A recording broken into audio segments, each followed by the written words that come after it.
Sure, how are you? You all right? I'm very good, thank you, Day. How are you? Very well, thank you. Start of a new summer, very exciting. How are you all feeling? Yeah, absolutely. Very excited. Want to really get going, set this sort of tone for the summer, and we know how big a opportunity we have with these 7 Test matches, play against the 2 best sides in the world, and what a great opportunity to for this group of players, this squad of players, to lay down a marker for for the rest of the summer. Are you able to provide any team news or shed any light on whether there'll be any debutants in this test? We can definitely confirm one. James Bracey will make his debut, which is really exciting. He's worked extremely hard. He's been around the squad for a good while now. He's got a great work ethic. He's gone back and performed extremely well throughout the start of the season with Gloucestershire, and really excited to see him take his opportunity. We know how good a player he is, and he's in great form. So great chance for him. In terms of the rest of the squad, we haven't quite got that clarity exactly what we want to go in with yet. There's a few things we want to weigh up and be really sure on in terms of the balance of the side, and how that exactly looks. So hopefully we can get that to you at a later stage today.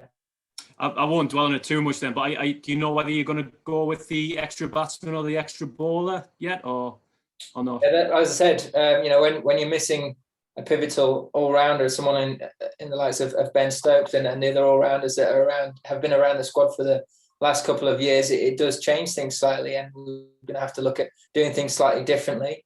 But that provides a great opportunity for others to come in and show their worth, and gives them a great opportunity. So just with that in mind, we're just going to take a little bit longer to be really sure on what we think the best makeup of side is to tackle these conditions.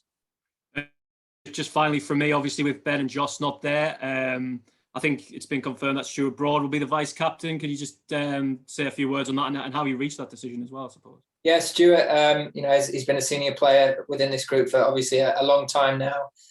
He speaks extremely well. He's got a very good cricket brain. He's got captaincy experience in the short format, and I think he's the right man to take that on in Ben and Joss's absence.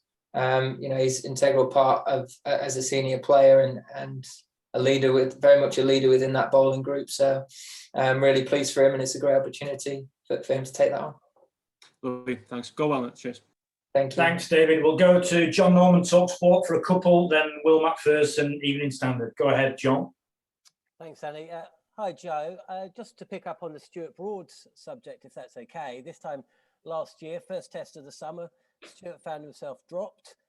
Now he's vice captain. Can you just tell us a little bit about, we know a lot about what he can do with the ball, but a little bit about his character and temperament that can see him, even in his mid-30s, continuing to get past setbacks, and now finds himself about to vice captain England at Lords?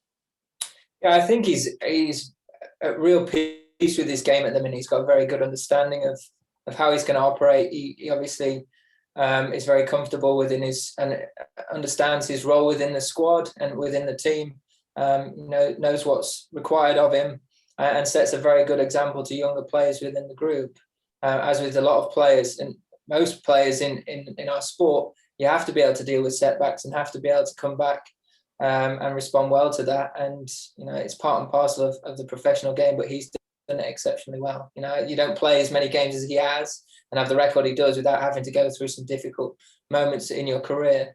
And a lot of the time, it's how you respond to those. And I think he's always done that extremely well, and is why he's such a wonderful player and one of the best players in the world. At the other end of the spectrum, James Bracey, will make his debut for England tomorrow. I mean, give us an idea of what it's like the eve before you make your debut.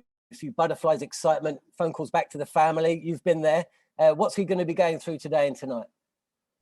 Yeah, I'll be managing a number of different emotions. Most of them will be pride, excitement, a little bit of anxiousness, which I think is a good thing. A few nerves in there, but it's all part and parcel of the journey, and it's something that you have to embrace, something that you have to take on. And I think the most important thing is to be doing it at Lords as well. Be extremely special for him. He's in a really good place in his game. As I said, he's full of confidence, he's full of form, and it's a great chance for him to really try and embrace it, enjoy what a great stage of your career you will be walking into. Brilliant. Thanks, mate. Thank you. Okay, Will, and then John Etheridge. Go ahead, Will.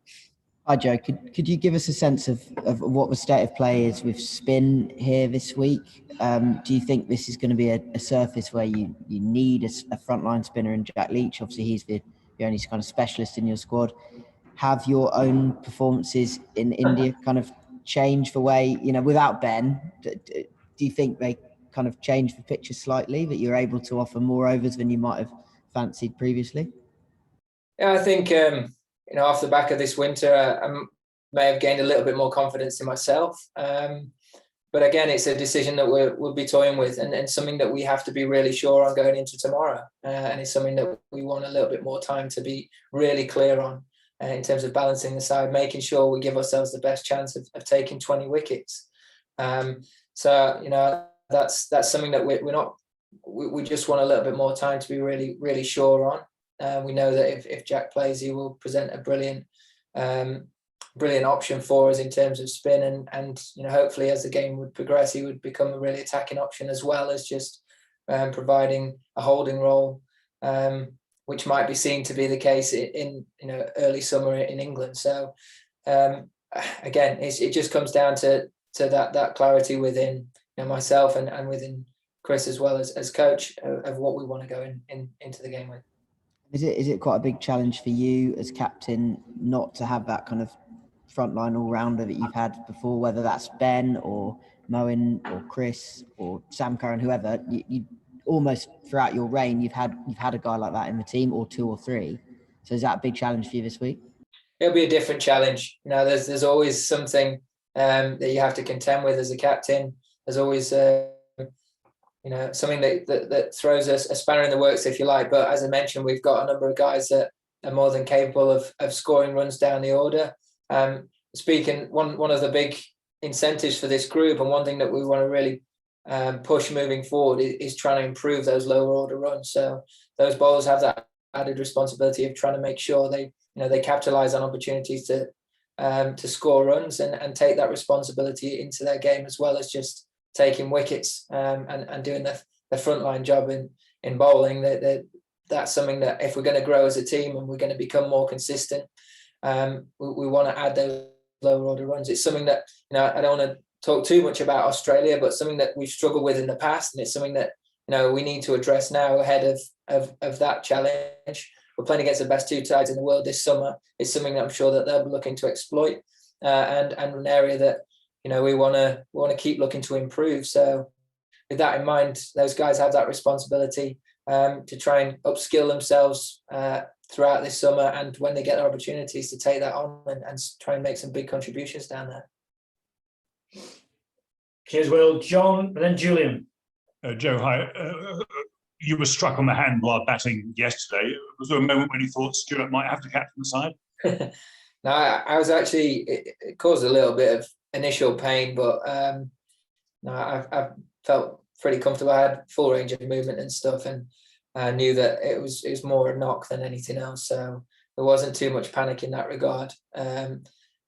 In terms of being ready for the game, I felt like I'd be able to get myself right. And thankfully today's gone well. Feel in a good place, got some good work done, and feel ready for the game. Only looking at the sort of, the next few months, I mean, you mentioned Australia earlier, obviously a huge challenge first, 7 tests, so a lot to happen before then. But does it feel like the sort of start now of the real sort of build up towards that challenge in Australia? Yeah, look, there's going to be constant conversations about Australia throughout this whole summer. There's no getting away from that.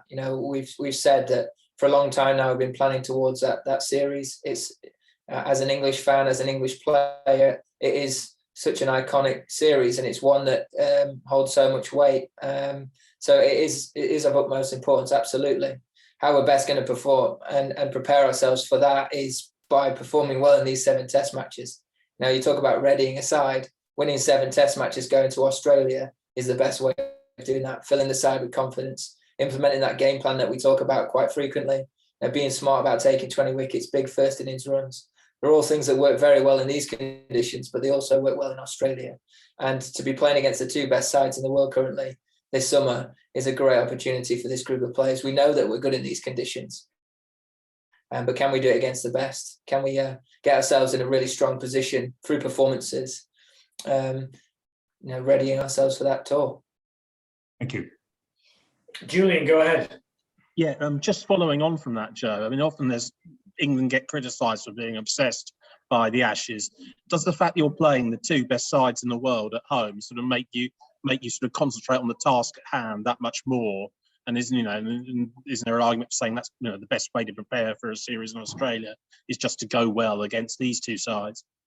Yeah, absolutely. I think from my point of view, planning for Australia is in the background. It's something that we're obviously very aware of, and something that we'll consistently keep trying to talk about. What do we need to do to make sure that we can perform well there? What work do we have to do right now that's going to help us there? But a lot of that coincides with what's happening right now. And every test match means a hell of a lot to these players. It means a hell of a lot to me. And there certainly won't be, that won't be in our thoughts when we're out there playing these games. It'll be all about trying to win. And it'll be all about trying to do as much as we can to put 7 solid performances in, trying to keep improving as a team, keep learning from the experiences we've had this winter, albeit there'll be different challenges and there'll be different conditions to face. But in terms of the mental side of things, there's certainly elements of that we can take forward and learn from, and implement that into these 7 games. So if we can keep growing, keep learning, keep bettering ourselves all the time, naturally, with a full focus on these 2 games, these 2 series, then naturally we'll be in a really good spot when the Ashes come round. Thank you. Okay, we'll finish with Dean Wilson and Chris Stocks. Dean, all yours. Yeah, hi Joe. First time you're going to have what will probably be a supportive crowd behind you for nearly 2 years. Does that bring with it a bit of extra excitement and motivation to put on a show for them? Absolutely, yeah. Well, it was great to see a number of you guys at the training days the last couple of days. Nice to have that interaction again, and it'll be great to have fans back in as well. Have that atmosphere back. Seeing people enjoying our sport again live. That's what it's all about, really, isn't it? I mean, as a kid growing up, going to those games meant a huge amount to me. It'd be great to see some youngsters in and around the crowd this week enjoying live cricket again. And for people to enjoy a sport live, I think it's really important. It's a step forward in many ways, and hopefully that can continue as the summer progresses, and we can really enjoy that as a sport.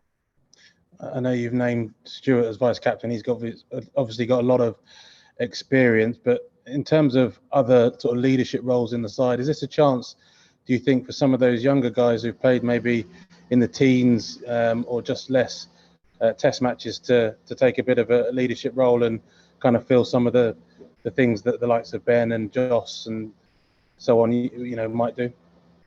Yeah, absolutely. And we talk about upskilling ourselves as players. That comes as well as just your individual roles as batters, as bowlers, as all-rounders. That comes in terms of leadership as well. It's how you grow your team, how you create a strong culture, is to try and help develop leaders within the group, and for guys to step up and take that on. And this is a great opportunity for some to do that, and it's a really exciting chance that that they can take that on and hopefully, as I say, better themselves and better the environment for that. And just finally from me, have you decided what kind of anti-discrimination stance you might take? There's been a few questions about it. You've been talking about it for a while. Is there anything to say on that? Yeah, we will be taking a moment of unity at the start of the game. New Zealand will also be doing that. They're happy to work alongside us and support us in that manner. We know that at the start of last summer, it unearthed some ugly truths within society and within our sport. And we have had those, some long discussions about things. We've spent a lot of time talking about how we can better our game, how we can educate ourselves more. We work with the PTA and with the ECB in trying to find ways of doing that. And we've done some workshops recently to try and make ourselves feel more comfortable dealing with those issues within the game and educating ourselves further. Throughout this summer, we'll be looking at working on with hopefully 3 projects where we can try and take the game to more diverse areas in and around the country, where we can, continue to look to grow the game, and offer our help and support in doing that. And I think that's really exciting. We spent a lot of time talking about these sort of things. I think now this year is all about action. It's about actually doing something about it. And it has taken time. We wanted to make sure that we're really clear about how we're going to make a difference and better our sport. And hopefully this year we can really start to make a difference and keep that conversation current and make sure that that it is a game for everyone. We make our game more diverse, and we do as much as we can in that regard to grow the game and to make everyone feel comfortable playing cricket. Just to follow up on that then, Joe, is that when you talk about helping sort of 3 projects, is that financially? Is it actually your time and making appearances as players to support them? How might that manifest itself? I think the most valuable thing that as players and in the roles that we have is to give our time, and ideally that is exactly what we'd look to do. We know that in many ways we are the shop window of our sport. We're right at the top of the game and top of the pyramid, and we want to try and help as much as we can. And I think giving our time is probably the most valuable way of doing so. And if we can make a difference in a number of different areas, then we're very keen to do that. It's something, as I say, we've spent a lot of time talking about and trying to better ourselves for and find the best ways of doing that. And hopefully, along with other stuff as well, that is one thing we can give back to the game and try and make a real difference in. Great, thanks. And I presume the moment of unity is the same as it was at the start of the championship season around the boundary edge. Yeah, it's and I think trying to work alongside, not just as an international team, but throughout the whole system of cricket with the grassroots, with the partners as well. Try and do as much as we can as a collective to really make a difference. Thank you. That's something we can do. Thank you, Dean. Last one, Chris Stocks. Hi, Joe. I just wanted to double check with Stuart getting the vice captaincy. Does that mean he plays both these tests and won't be rested or rotated? It certainly gives him a better chance of doing so. We'll have to wait and see. Obviously, you don't know how this game's going to go, but it certainly gives him a better chance. Okay, so you might be naming a new vice captain before Edgbaston then.